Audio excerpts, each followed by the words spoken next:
Hey everybody, I'm here with Greg Payne from Biosport Biomechanics TV, and as you know, we've got the situation with the COVID-19 virus. A lot of swimming pools around New Zealand and around the world are being closed at the moment for an indefinite period of time, and as triathletes we don't like stopping anything, so I want to give you guys some options for training that you can do when you can't get to the pool. So Greg and I have sat down, we've figured out some good exercises that are pretty simple that you can do, and you can do them on a regular basis, pretty much as often as you like. But the thing you do need is some stretch cords. So as you can see, these ones here are hooked up to a stable pole, and I like the ones with the paddles for various reasons, but these just allow you to get a better position of your hand and a better set yourself up better for the exercises. But we'll just go through these exercises, and what I recommend you do is 20 of each movement. Have a short break, move into the next one.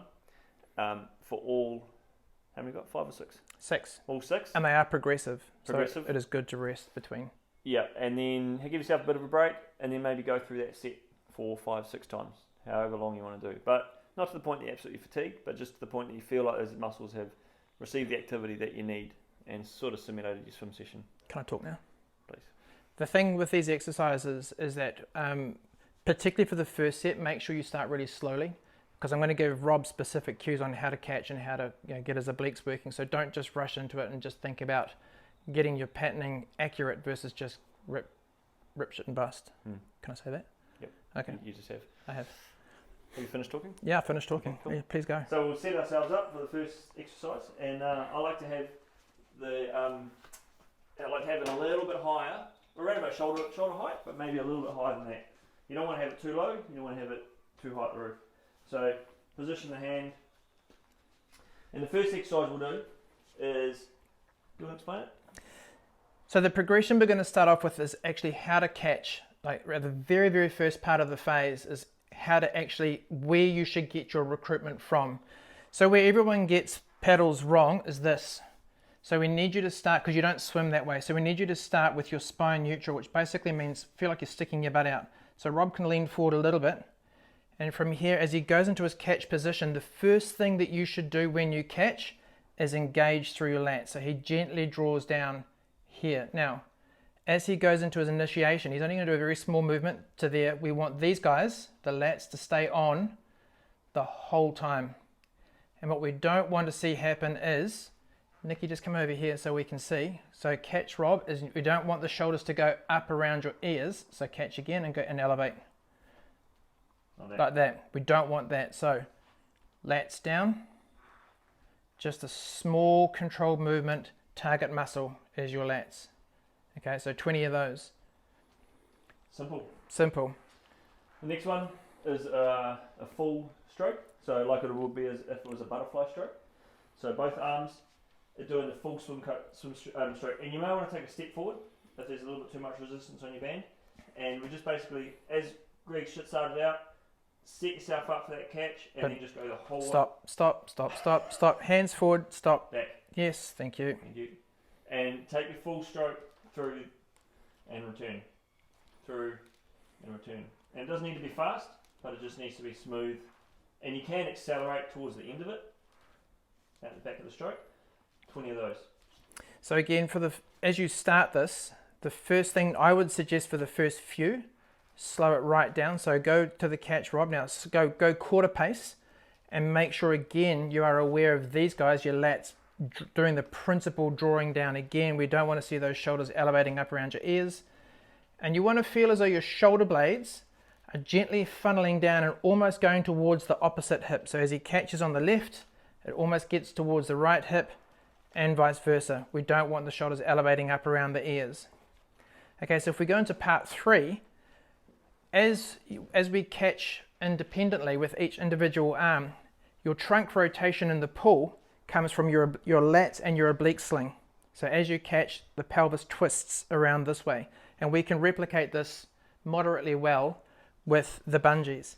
So again, stick your butt out. So we're going to slowly catch with the right. So as he catches with the right, you almost want to feel like, go back on the front, Rob. As he catches right, you want to feel like the left hip slightly rotates around.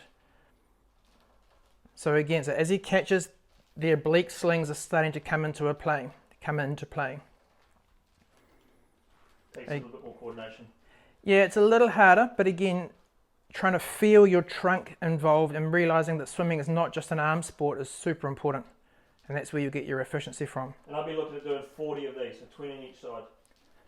Think about the pelvis. So twist, twist left, twist right, twist left. That's it. And important to not go too deep in that stroke. So like you would do with the swimming, a little bit closer to your body. Yeah. So if you start to feel things gripping up around here, you're doing it wrong. You've gone outside of your strength capability. So again, we are trying to really target the lats. Part 4 is a basic, well, it's not actually that basic, but it's a rotator cuff mid-range fundamental. So what we're going to do is take your hands out. So if we go just with the right side, you imagine that your elbow is resting on an imaginary wall at shoulder height. Now, what's key here is that as you do the movement, the ribs don't flare. They stay controlled down. So Rob's not strong. I mean, it's a tough bungee, okay? So I would have Rob step further forward, take some tension off, shoulders drawn down. That's better. So as I take my hand away, the elbow doesn't drop, and you want to feel like your shoulder blade is funneling down your back. You don't want to be gripping up in your neck. This is just a really important stabilization exercise for the shoulder joint. And we can see Rob is slightly elevating, which is something that we would need to address and improve on. So I'd almost suggest taking tension away to make it a little more achievable. Even if you find 20 is too hard, just stick to 10 as well. Like it can, if you don't want to do them wrong. Yeah. Don't focus on doing it. The numbers, get it right. Okay, the exit strategy. So go forward. So as your arm exits the water, we want to see the lower traps. So your trapezius muscle starts up here, comes around, and it forms a big triangle on the back. As you exit the water, your lower traps, which are here, are significant relative to keeping your shoulder blade in the right place. So you're going to keep the arms dead straight, strong wrists, like you are actually catching in the water.